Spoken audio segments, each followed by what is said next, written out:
Cinco, after this, stop talking about me. That's not a threat, none of that. I'm just telling you from experience, that continue to go with me and keep going back and forth with me, they never win. I say, I'ma squabble you first, and then my bro want a bag fade off you.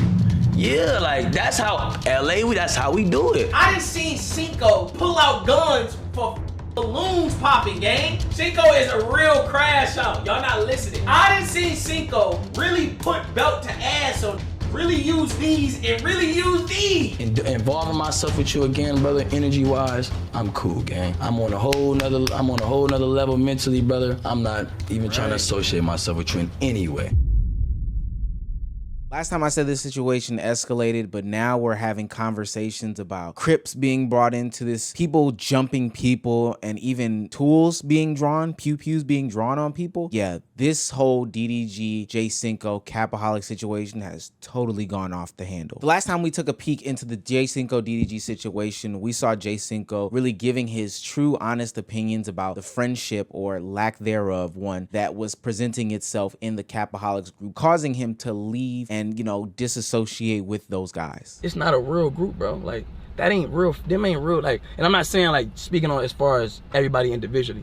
I'm just speaking as a group. That's not a real friend group, bro. That's not a real friend group. Our friend group was always based off of the ranks of popularity. Like, that made me feel like you don't even know me even more. Cause like, you knew me for, you know I don't give a about that. Can't, like, you think you could call his name and disrespect to the max, and you think you could send a screenshot of some money and I'm supposed to kiss your, man, you out your mind, bro. The new group that DDG started, the Capaholics, featuring Jay Cinco, Deshae Frost, Dub, and some other casts and characters, was off to a rocky start, to say the least. I mean, honestly, it was going downhill before it even started. A streaming group that was supposed to take over the internet, like the Phases and the AMPs of the world, was already on its way to phasing itself out. You see what I did there. But so after Jay Cinco gave his POV as to what happened, we finally got a real look into what DDG thought the reasons as to why the group broke up. For all the people who thought that this was any sort of fake content, any sort of scripted content, anything like that, I'm here to tell you, based off of what I just saw on these videos, this is real, and there's some real conversations to have about friendships, about business, about what it means to do content in 2025, whether some stuff is within bounds, some of this stuff isn't within bounds. There's a lot to unpack here. One of DDG's biggest issues with this whole Jay Cinco situation is how the situation was handled after Reggie and DDG pieced it up on Kai Cenat's previous Mafia-thon. They sat down, they settled the beef, and they did a freestyle in which Reggie sent a subliminal shot to DDG that not a lot of people caught on to in the moment, but later on it will reveal that he was actually taking sneak disses and jabs at him. You's a motherfucking fraud,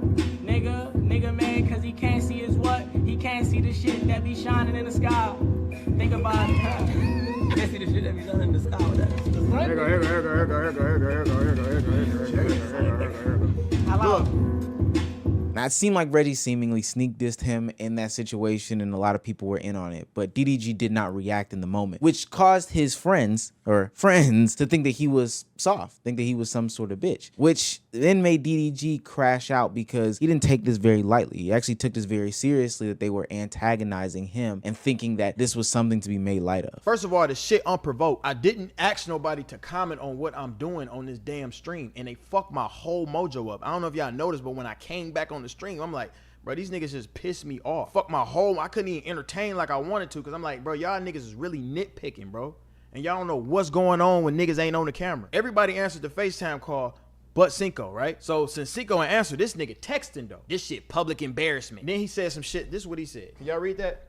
Text messages is crazy. I would have said, fuck Reggie dead dad for niggas to be rap battling face to face 4 months later. Text messages is crazy. You was just working out with this nigga. This nigga's a fake. He's a fraud. Essentially, they clowned DDG for not doing anything in that moment. They felt as if DDG should have stood up for herself, blacked out on Reggie, crashed out on him, and kept giving their own 2 cents as to what they thought he should have did, because Reggie seemingly made light of the custody issues that DDG was having between Hallie and involving their son Halo. Everybody in my group chat talking about some why you ain't fight him, why you ain't do this, all this to get in a rap battle. I'm like, hold on, wait a minute. What the fuck do y'all want me to do? Mind you, I'm talking to everybody, bro. Cinco was not singled out whatsoever. I'm like, what y'all want me to do, bro? Y'all want me to come in here and box on a 20-year-old, 21-year-old in front of all these nice establishments and look ghetto so you can say the Capaholics be standing on shit? Y'all niggas don't even know what the fuck is going on. Me and him squashing shit. What? Nigga, I can't fight nobody. Y'all know why. I'm not finna sit here and get on the internet and box no 21-year-old. And then, nigga, it's a lose-lose if I was to do some shit like that. Then I'm a bully and this and that. And then a nigga like Cinco ain't gonna defend me. As a street dude, I know exactly what DDG is referring to here. Now, I do think that he took the proper route in this situation. Getting into any sort of physical altercation with Reggie at this specific time when Kai Cenat is on a stream where there are millions of people that are ultimately gonna watch these different clips. More importantly, millions of sponsors that are gonna watch these certain type of clips. With the allegations and impending, if I'm not mistaken, legal battle that he has with his baby's mother about his son, I don't think that it would have been a smart thing to do. And I'm glad that he did not fall for the rage bait and the crash out there. But it does pose a bunch of different questions. When is it content, and when is it just straight up disrespect? There's a lot of times in which DDG has done some pretty questionable things that a lot of people would attribute as disrespect. Hell, that's one of Jay Cinco's chief complaints in this conversation, is that DDG is just a disrespectful dude, but brushes it off as this sole content motive and all this other stuff like that. There was a time that happened over the past weekend or at one of the brand risk fights that Aiden Ross hosts where Benda Don and DDG had their own sort of similar situation in which it seemed quite disrespectful for somebody who is supposed to be seen as a friend. My seat now, Hey, man, you ain't gotta grab me like that, though, bro. I'm just saying, though, bro. Like, I ain't trying to be funny with, bro. Don't stop doing that, bro. Do what? Like, why you coming over here grabbing me like that? Because you sitting down on my seat. I'm sitting okay, here. nigga, you say, hey. I don't gotta say my it, but seat. you know I'm sitting here. I ain't finna go back and forth with you, I'm not bro. finna go back and forth with you. I'm telling you I ain't going back and forth with you, bro. So, can you please get up, brother? You asked nicely. Don't What did I tap just my say? back. Can you please get up, brother? Don't tap my back, bro. Didn't nobody say shit. I came over here and tapped your back. I'm just letting you know, don't tap my back, bro. Huh? Don't tap my back. Bro, I'm not finna do all this, man. All right, now. I'm just letting you know, bro. You're not letting me know nothing, man. What are you talking about? Now, I don't know about you guys, but I wouldn't think that a seat being taken would cause somebody to act the way that Ben probably did. You know, in a normal situation, if this was your seat, you get up, I sit in your seat. You come over to me and you say, hey, that's my seat. Or I recognize, hey, this is your seat. So I'm going to get up from that. The only reason why I think that this action from Ben happened is because there's some pattern recognition with this group. You know, it's not that there's any respect for any morals, values, or anything like that. It's just about getting the content off. And it usually ain't no fun when the rabbit got the gun. So Cinco's pretty much just like, don't try to apologize this time because you done took it there. Like you've already overly disrespected me. That's what I'm talking about. I mean, that's what he's talking about, chat. Y'all can fan base farm and try to hate farm X, Y, and Z. Either way is wrong. Whether you on his side or his side, bro, it's wrong. It's about being right. If Cinco's wrong, I'd be like, bro, you wrong as hell. If Diddy wrong, I'm gonna tell him he wrong. That don't mean, I know in y'all mind, y'all wanna see niggas go at it and be mean. It ain't about that. It's about doing the right thing, gang. Cinco is tired of the lack of accountability and all the enablers that let DDG do his habitual line stepping and line crossing get away with. There's multiple situations in which things happen in this group. It gets brushed off. People are saying that it's just content. It's just trolling. You're my brother. This happens all the time, etc., etc. And nobody really checks anybody. Hell, there's even compilations of DDG and Dub pressing Jay Cinco or getting under Jay Cinco's skin. And seemingly everybody's okay with it because the camera's rolling or nobody's checking him because he's the one that puts food on the table. Took it, you feel me? He could have went about it a different way. Yeah, but I got 4 words, though.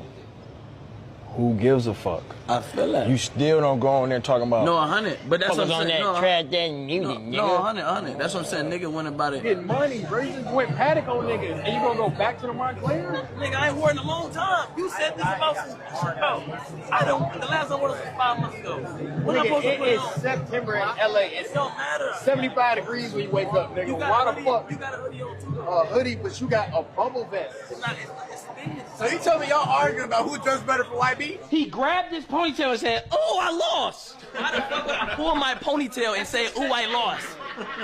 You pull your ponytail back. No, nigga. Say, "Damn, I lost." All right, let's bet 100 you ain't do it. Come on, bro. Come on, I don't want to do you like that because I wouldn't have said it. Should have bet 1,000. I wouldn't have said it. Should have bet 1,000. What did you do then? So bet 1,000. I'll tell you, what did you do? Can we bet 1,000? What did you we do? could bet 1,000 and play it back and just see. No, but I'm saying, what did you do before we bet? It's in 4K. I know, I just want Hey, to... Cinco, I think he's just trying to complete a joke, and I think you're trying to turn it into a profitable situation when it's not. No. But how come it's not a joke or it's not trolling when they do it back to you? And that group chat where they made fun of you as to how you handled the whole Reggie situation, why was that taken seriously? If you are Mr. Jokester, Mr. Prankster. Now, to be fair, from my POV, I don't think that everything is a joke. I don't think it's always funny. I think that people, especially people that you call your brothers and all this other stuff, we should have clear lines drawn, and they don't have to continuously be pressed, especially in the sense of bringing in family stuff. Like, I think that the way that they handle joking is just way too far for me. Now, I get it. It's the nature of doing content. And that doesn't mean that DDG is completely absolved of this, because while he can dish it, he can also take it. Hell, there's a mini compilation of Ben disrespecting him on the internet. Raise your hand if you also never had a whole problem. No, put your shit down. You be having issues, fool. You have a lot of issues, gang. Why would you go for not this doing man that. because he Bro, him? I can't help what I'm attracted to, You do bro. that What I shit Wait, all the which time. one is it? Me and him got the same type. What I supposed to do, What's the bro? one, the yellow? We don't. Yes, we do. No, we don't, fool. You Bro, be hitting chopped hoes sometimes. Baddest one you got, India. Other than that, your shit be chopped. And it's all good. That's 100% not true, and that's a terrible clip for you. This just creates an environment, though, where people can't take accountability for their own actions when they line step. They don't know when they've pressed somebody's buttons that shouldn't have been pressed. And they don't know when they've overstepped the boundaries. So it becomes hard to even take an apology or some sort of reaction to the situation seriously if we've created this type of nature. And DDG's response to what Jay Cinco's saying, Bendadon even calls out that, like, yo, he can't even take accountability for the action. He's looking to shift blame, whether it be for trolling, whether it be for content. He's just not gonna take the blame in this situation. Nigga, I'm not finna leave the club. Bro, I seen niggas get stretched in LA, bro. You think I'm finna, cause you're 40 minutes late, you want me to leave the section and come hold your hand and walk you to the section? You a grown ass man. What are you I don't talking think he about? understands what he's saying. Club, Like, he's niggas proving going what late to the Cinco's saying. I had to call T.O. to come get me. Nigga, you could have called my brother. You could call anybody. What are you talking about? Why are we talking about a club? He's literally addressing one of Jay Cinco's chief complaints by admitting that he isn't going to, like, stick his neck out there for his friend, come and get him, etc., etc. Like, I think that's just the most insane thing in the world. Niggas fight all the time. This is what we do. I don't do that. Like, I might come on here and I might be childish. I might motherfucking play around, troll niggas and shit like that. But at the end of the day, I would never try to fuck up somebody PR or somebody fucking face card over a petty ass little beef, right? This is such a big deal and something that I've always wanted to ask content creators and streamers and other people like that. Probably something that I'll have to phone a friend who's bigger in the industry and just ask them, how do you know when there is a boundary that you have crossed, and how do you know that you're making your friend feel uncomfortable in this game? I think one of the bigger issues in this whole Capaholics situation is that, you know, Jay Cinco didn't even feel comfortable being who he was because of the people that he was around and the levels of disrespect that they normally and routinely dish out on a day-to-day basis. Especially because he's a young man trying to live his life on the internet and grow up on there. He can't do normal things, not only because it'll be subjected to the scrutiny of the internet, but also because he's associated with people who don't know if this is a boundary, that is a boundary, or if there are even boundaries at all. These are people who will always cross the limits. DDG even brings it up. It's one of the main reasons why he's not in the house is because now he has a girlfriend. If Cinco was single, we probably would have, he'll be in that room next door. That's just what it is. It's understandable. Like, I get it. I know that, bro. It's okay. But don't sit here and try to hate farm me and say I'm the reason you're not in the house. Now, you could take that clip a plethora of ways, but the way that I interpret it based off of all the information that I gathered is that Cinco is probably with Lala Batiste, which is perfectly fine and dandy. But what I've noticed from this group and the way that they talk to each other, especially those that are associated with women and stuff, is that they just don't have boundaries. It's as simple as that. No way I would feel comfortable bringing my significant other around you guys, because it seems like we don't know when to have real conversations, not have real conversations, what is content and what is not content. How can I bring my girl into this household, somebody who's probably not even in the content sphere, or even if she is in the content sphere, we have a relationship that we're trying to cultivate and grow, when you and some of my other homeboys in this situation are always ragging on me, always bagging on me. Now, does that mean that I'm okay with the way that Jay Cinco went about all these situations? Absolutely not. And DDG also kind of alludes to that being the thing, is that he's tired of all this being on the internet. Being on the internet with the reputations that they have and blasting this is just not a good look for him or anybody involved. I never wanted to bring this to the internet. I don't do that. Like, we get into it all the time. I done got into it with, me and DeShay done got into it before. Me and my brother get into it before. Me and everybody, we in our group chat, we get into it all the fucking time. Like, but we never bring it to the internet. And I feel like when somebody brings it to the internet, it's obviously it's alternative motive to make money or to try to win people's side. I had to unfollow this man. I don't even want to say his name. I had to unfollow this nigga on TikTok. This nigga reposting everything that's negative about me. Now, that's what's weird to me. And I do agree that real friends stop before any of it gets to the internet, but that's not how this side of the internet operates. It's almost contradictory to some of his early statements and sentiments about, you know, creating beef and doing this online drama. A lot of the embarrassment that Jay Cinco faced in public was online in front of the internet. So why is that okay with being on the internet? It's a nasty situation and a nasty conundrum that these guys find themselves in. Since a nigga ain't say nothing, those narratives were just being believed. So it's like, if I'm gonna walk, let's just say about my girl, right? If I'm gonna walk away from this and I wanna create content to make money with my girl, I can't do that because now they believe a false narrative to where they wouldn't support what I got going. You know what I'm saying? So it's like, I'm gonna come clear it up. I didn't say no names. I'm not like, DDG did it. Like, DDG is the reason. Like I said, I gave a very surface level answer. If you know who that is, then that is what it is, but I didn't say no names. You feel me? That's not what I did. I didn't say any names. So therefore, nigga, if you got a guilty conscience, that's not on me, but it's not for me. I think this leads me down the path of where the escalation really started to take off. And this is where I believe that conversations got way far off the rails and both guys, you know, did too much in this situation, but namely Jay Cinco for the whole involvement of gang members and stuff like that. Granted, the only reason why we do know this is because somebody did have a guilty conscience that made DDG have to blast all this on the internet and specifically, you know, address some of these conversations by saying he said these things. You know, he is the program. He ran with not only the internet narrative, but also made sure that he backpacked it by letting people know that he did say these things in retaliation to Jay Cinco. There was back and forth between both of these guys. Jay Cinco made claims of him legitimately being bullied by DDG, so DDG took it head on and addressed it. Now, of course, he took the route that you think DDG would take by saying that it was trolling, but as Ben the Don is gonna say, at what point in time does trolling become, you know, a test of my manhood? I don't give a what you weigh. That's just niggas in the screenshot talking about 700,000. Boy, that money. I don't give a goofy business. 700 is 700, brother. The fuck is you talking about? Y'all hear this nigga? That's goofy business, bad business. So I gotta sit up on and talk about a nigga or genuinely hate a nigga on the low? Like, man, hell no. Nigga, you can have. I don't hate Cinco. Bro, I tell y'all, like, I really got over this shit in 48 hours. Even I see y'all commenting Ben. Me and Ben with the damn seat shit. I was cool, nigga. We chopped it up 10 minutes. I was cool. I don't know what the fuck he's saying now. Ben, stop instigating if that's what you're doing, bro. You hate farming yourself. Stop doing that shit. But me and Ben squashed that shit in 10 minutes. Nigga, it ain't shit. We grown, man. It ain't shit but a fucking conversation. I really thought bro was trying to be funny on some shit like, yeah, and y'all gonna say it's trolling, but at what point is trolling like disrespectful in real life? You know what I'm saying? Like to where a point where it's like you either trying my manhood or like nigga you tripping or I'm tripping, because it always come back to who got the biggest fan base to whoever's tripping. Now there's some more messy situations that ultimately stem from people trolling, and I don't want to belabor the conversation with that. There was some stuff about Jay Cinco not gifting people, but gifting Bruce Drop 'em Off. It was even more detailed to the Reggie and DDG beef and how they were on two different sides. But ultimately it gets to a point of escalation in which Jay Cinco essentially calls Crips on DDG in order to have him fight them. Mind you, that's why he apologized last time, because I brought the bros. We was supposed to link up at the video. We was doing our video and we got into it. We was finna squabble, and I always say this anytime. I say, I'ma squabble you first, and then my bro want a bag fade off you. No, that's crazy. Yeah, like that's how that's how we do it. Nigga, if a nigga, any nigga feel away, you can squabble my bro. He right here. That's just how we do, brother.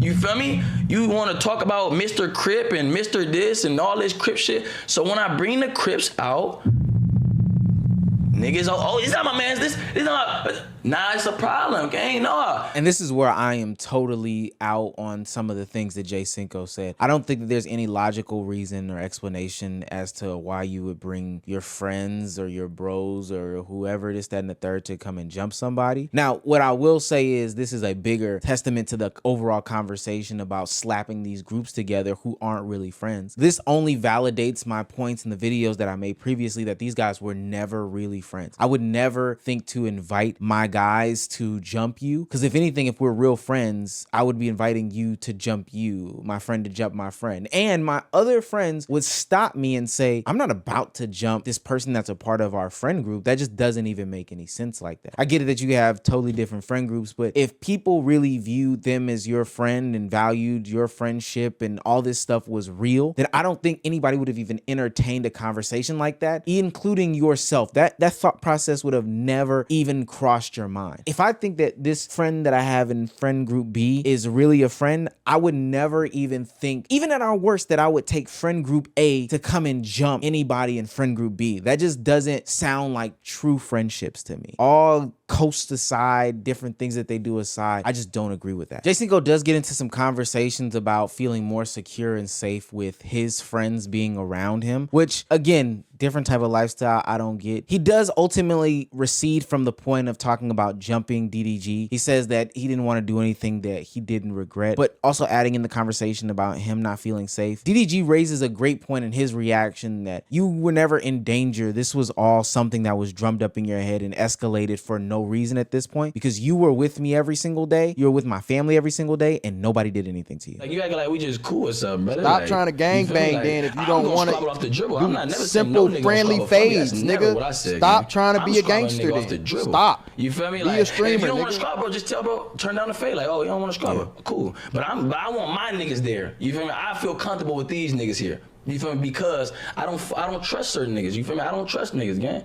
You know what I'm saying? You don't trust niggas, but you working out with my cousin and Deshae every day, and nobody beat your ass. So what are you scared for, nigga? I call my niggas. You literally working out with niggas that's next door to me every morning. Cause I got to my senses. That's why I said. In his head, this nigga think he 13 and shit. You feel me? As far as I got so mad, I'm like, nigga, I'm pulling up with the bros. Like, yeah, what Jay Cinco said is absolutely crazy, and I'm wholeheartedly against that. Now, throughout all that, we've learned a couple different things. One, this beef should have never been brought into the internet. Based off of these guys being addicted to content creation and not understanding what different boundaries are, that's the only reason why we know this. Two, there needs to be boundaries set in content. I firmly and wholeheartedly believe, especially if you're dealing with people IRL, there are boundaries that you never cross. I think it's actually an indictment on you as a content creator to step over those boundaries and do whatever you want to do just because you can feel like you want to do whatever you want to do. It's starting to become a pattern. Even DDG's own community is noticing that, hey gang, you overstep boundaries. Content is your life. I get it. But at some point, there's stuff that should not just exist on the internet anymore. We don't need it. Three, recognize when you aren't actually friends with a group of guys. I think that that's very important in this conversation. And if that would have happened a long time ago, we wouldn't be in this situation. This forced Capaholics group is just something that is this makeup of a bunch of guys who can get money off of each other, which is fine and dandy. But when you have that other storm of brewing, then